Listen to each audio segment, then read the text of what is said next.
What is up, Daily Dosers? Damean here. I am the pastor of our young adults ministry, The Jordan, here on our Vista campus, and I am excited to join you in this 40 days of freedom journey that we are on. The journey today finds us in the book of Luke, Luke chapter 15, verses 11 through 32. And that's the parable of the lost son. And if you aren't familiar with this, in this parable, a son asks his father for his inheritance. Now, you just don't do that. You don't ask your father for the inheritance while your father is still alive. Like, you just don't do that. But the father gives his son the inheritance he asks for.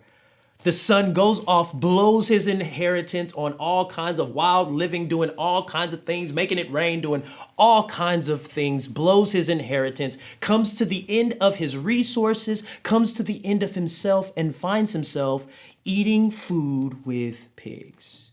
And that's where he has a thought.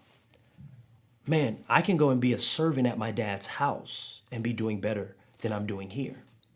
So that's the moment where he comes to his senses and he says, I'm going home. I'm going back to the Father. And here's what's awesome. I love this because in this parable, we get such a beautiful look into the character of our God. And I want to read verse 20 to you all. Luke 11, verse 20, it says, "So when he returned home to his father, and while he was still a long way off, his father saw him coming, filled with love and compassion. He ran to his son, embraced him, and kissed him." Oh, let's look at the Father. And as we look at the Father, let's look at the character and maybe see the character of our God. How often do you think this father walked out to his porch, looked at the horizon, and said, maybe today's the day. Maybe today's the day that my son will return. Maybe today's the day that he will come back. See, this father, what he does is he watched and he waited. He watched and he waited for his son to return. And when his son came home, he wasn't sitting there waiting to condemn him. He was sitting there waiting to give him compassion, waiting to give him love, waiting to embrace him and let him know you still have a place at this table. You still have a place in this home. How good is that for us to know and see that that is the character of our God?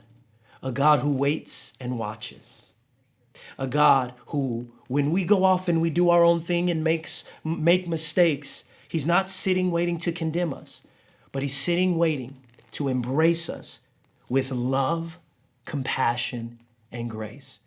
My encouragement to you today, family, is where in your life might you need to see your Father, the King of Kings and the Lord of Lords, waiting and watching for you to simply turn over your will for his compassion, his love, and his grace. Run to the Father and let's walk in freedom that he gives us. God bless you, fam.